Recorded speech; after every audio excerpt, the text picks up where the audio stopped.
In a dystopian, post-apocalyptic world where people are categorized as insiders or outsiders, a milkman is given a dangerous mission in exchange for something he desires the most, while remaining unaware of the sinister schemes behind the agreement. While driving, John, an exceptional milkman, narrates how a bug shut down all computers in the world 20 years ago, which led to losing electricity and the internet. Authorities built walls around cities and threw transgressors out to survive independently. The good citizens live within the walls, so they're called insiders, while those with bad records, called outsiders, struggle to survive outside the colonies. Only some, called the milkmen, drive around to deliver packages from city to city in exchange for some goods. One day, looters with heavily armed modified vehicles chase John. Despite the transgressors' intense pursuit, the milkman remains motor-mouthed as he skillfully maneuvers his car Evelyn to get rid of his enemies. John soon arrives in New California, where a guard, Abner, checks his identity. Doug, a senior guard, informs the milkman that the other guy is new, so John taunts him more while explaining the package details. Other insiders pick up the package in exchange for gasoline. Then Doug tells him to deliver some items to other colonies. The milkman goes his merry way in delivering his packages, despite constantly being pursued by other outsiders. On his way to New San Francisco, he stops in a forest, but a man and a woman try to take his car's weapons. When he gives them a warning shot, the man hurriedly runs, but the woman jeers at him, so he notices her missing digit. Afterward, he spends some time by the beach, where he sees a family of seals which he finds fascinating. That evening, John somberly stares at a burned picture of his family, whom he can't recall. The following day, the milkman arrives at his destination, finding outsiders in their pitiful state outside the walls while armed soldiers welcome him by the entrance. After a brief and familiar greeting, John asks about the subsequent delivery, but the chief operating officer, or COO, instructs the commander to let the outsider in. John is ushered where to park, but he struggles in parallel parking. Then he's escorted to the sanitation area, hosed with green fluid and sprayed with perfume. Upon dressing up, he's brought to a bar where an elegant woman introduces herself as Raven, the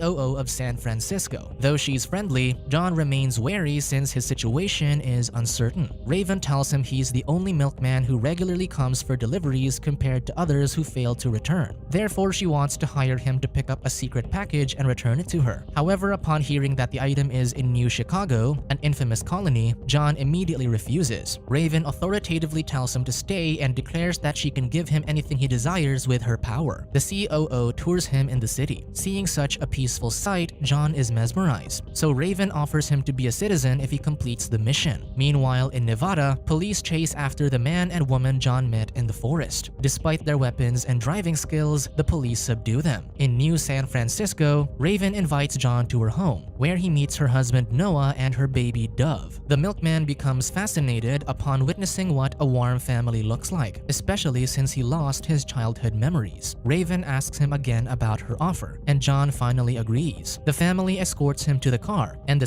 COO hands him a watch for his 10-day mission countdown. However, the milkman struggles to escape from the parallel parking, making the couple skeptical of his skills. As soon as he leaves, Raven hands Dove to her staff and instructs her to return the infant to the real mother while she tells Noah that his payment is in his apartment. Meanwhile, in Nevada, Agent Stone, the leader of the police in pursuit, discusses his ideology of removing every transgressor to save the world. The captive outsiders can only listen as the agent tells them that they can choose their punishment, to accept their end or sacrifice one's life to save the other. The siblings stare at each other and hold hands as they accept their fate, but at the last moment, the brother takes his own life to save his sister. Stone notices her missing finger and realizes she's from Orange County, where severe punishments are implemented. Then, the cops drag the woman and brand her with their seal. Stone leaves her with a bullet to mock her survival. The woman grabs it as she composes herself to face the world alone. On the other hand, John enters an abandoned diner. However, his foot activates a trap, so he calls Tommy, the establishment owner and cartographer. The older man deactivates the trap, and the milkman requests a map to New Chicago. Tommy's mood turns somber as he warns John of the risks, but the delivery man convinces him to give him a detailed map to help him avoid danger. Tommy presents the map and reiterates that the roads have no cover, so he has to to deal with looters and authorities head-on. The cartographer asks him again if the reward is worth risking this much, and memories of New San Francisco flash in John's mind. The milkman grins and leaves Tommy with a box of crayons. Finally, the cartographer warns him of Vegas due to the notoriety of a specific dweller. Hours later in Las Vegas, a burly man with a clown mask named Sweet Tooth hears a vehicle roaring, so he cackles in excitement. The surviving female sibling also notices a car and prepares for its arrival. Meanwhile, John mumbles his complaints about the small size of the map. He notices a strange drawing on it, but when he looks forward, a woman is blocking the road, so he maneuvers to avoid her. Just as the milkman is about to grab his revolver, the woman already has him at gunpoint. She fires a warning shot and gestures for him to leave the car. John defends himself by having her at the mercy of his knife. Then he recognizes her due to the missing finger. Seeing that she's wearing her partner's jacket, John assumes the man is gone, so he negotiates with her since the clown car is rapidly approaching them. They both draw the guns from the milkman's pockets and point them at their common enemy. However, everything is unloaded, so John frantically finds the bullets, realizing that the stranger is driving away with his car. He sprints toward it and successfully hops inside. They argue and threaten each other, but when Evelyn suddenly sputters, the woman hands the wheel to the owner. Annoyed by a companion who constantly threatens him, John hits the brakes, and the woman hits her head. Sweet Tooth signals him to roll down the window and asks if he wants to watch a show. The milkman responds by shooting at the clown before speeding away, but Sweet Tooth has planted explosives, causing John to crash Evelyn into a building. Meanwhile, in a roadside diner where humans are the delicacy, Stu and Mike, former guards fired for slacking off, bicker about their tragic fate. Suddenly, the diner staff falls lifeless as Stone's men wipe them out. The former guards are rescued, and the leader asks them if they want to join their group, which Mike excitedly accepts, so Stu follows suit. In Vegas, the milkman's car is damaged due to the crash. Sweet Tooth arrives, so the woman uses John as a diversion to escape from the enemy. The driver becomes helpless against the invincible villain. Sweet Tooth plays music to set the mood, and John sings along to relate with him. Surprisingly, the clown appreciates their common ground, so the milkman asks if he can leave after the show. Instead of answering, Sweet Tooth drags him along to prepare for the opening night. Meanwhile, Agent Stone and Agent Shepard, his right-hand man, show Stu and Mike the benefits of being on their team. Mike becomes enamored as he sees how well provided the officers are. Then they're given an initiation mission to protect the supply truck. On the other hand, the conversation between Sweet Tooth and John leads them to a common childhood memory, waking up in a car with a head injury. The only difference is the milkman's amnesia. Simultaneously in the initiation mission, Stu tells Mike that something feels off since the supply truck seems to be bait. However, his friend dismisses his concerns as he remains thrilled about holding a rifle. Soon, outsiders arrive to get supplies from the vehicle. Stu turns anxious, but Mike suddenly shoots one of the men. Agent Stone urges Stu to deal with the remaining outsider, but he misses the first shot. He tries again and succeeds, so his superior reminds him not to repeat the mistake.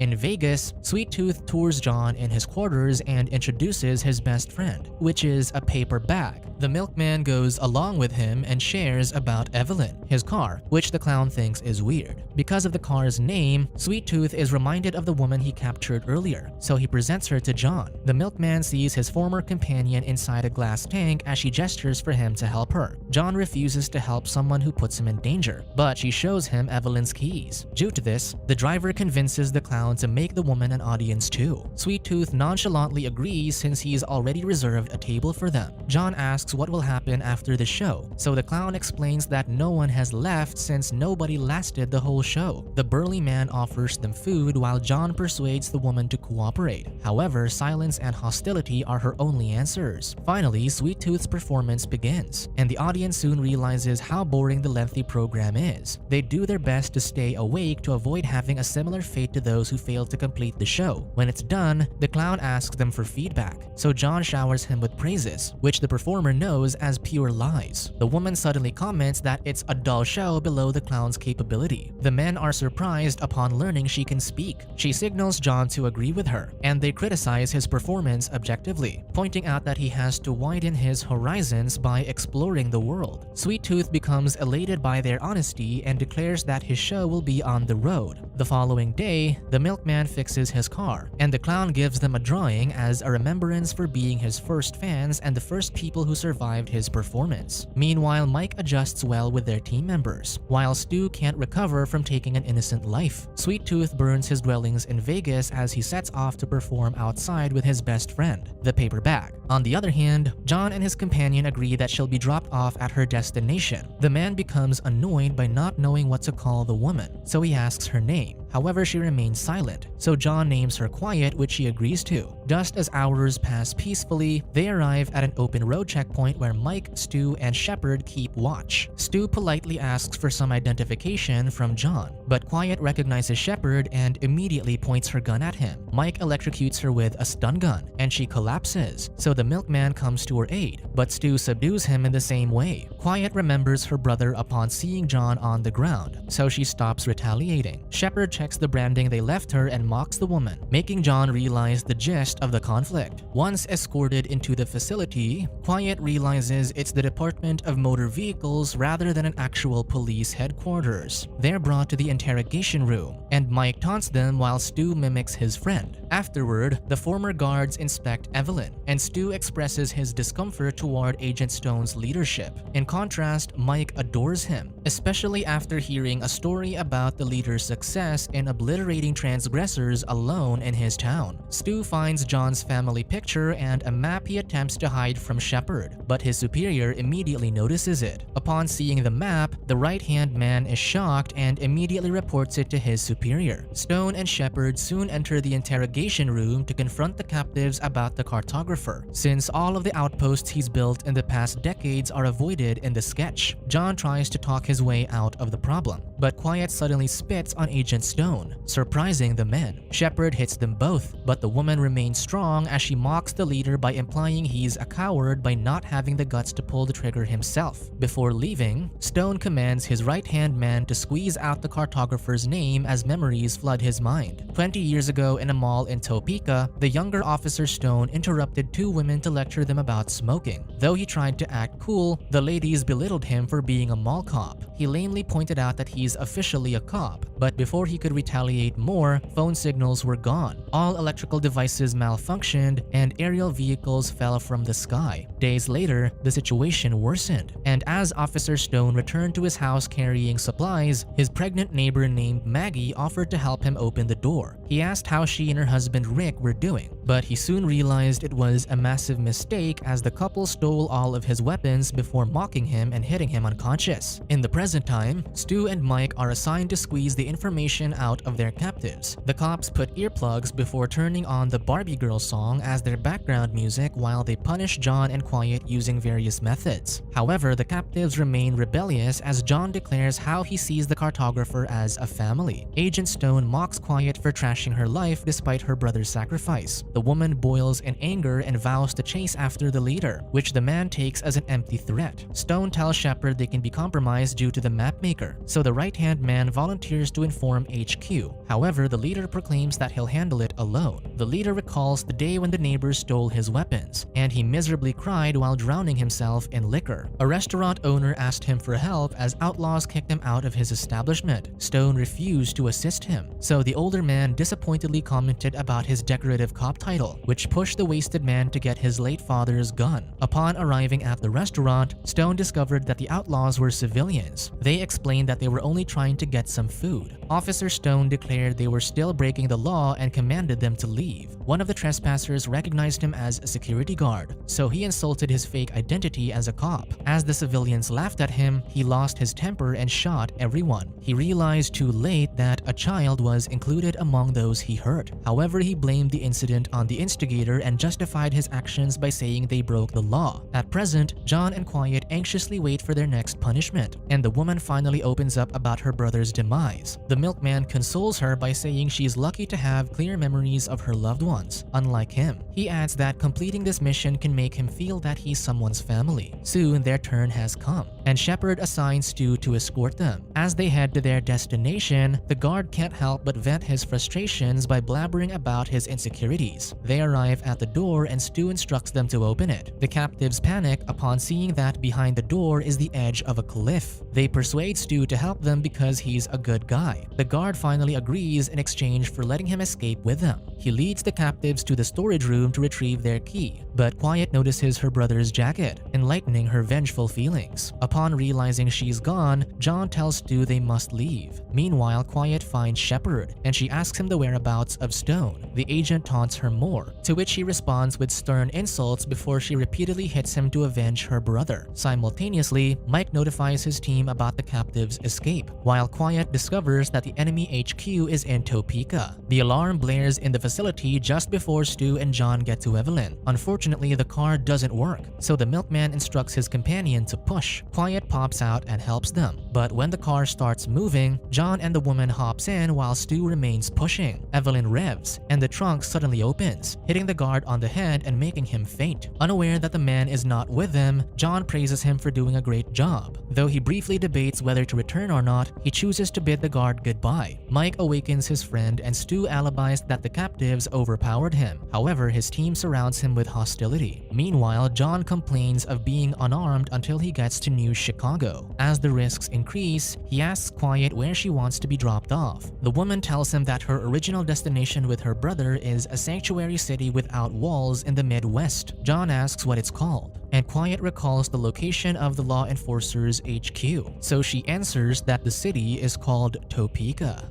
Subscribe to watch more videos like this, turn on notifications and leave a like to help the channel out. Thank you for watching.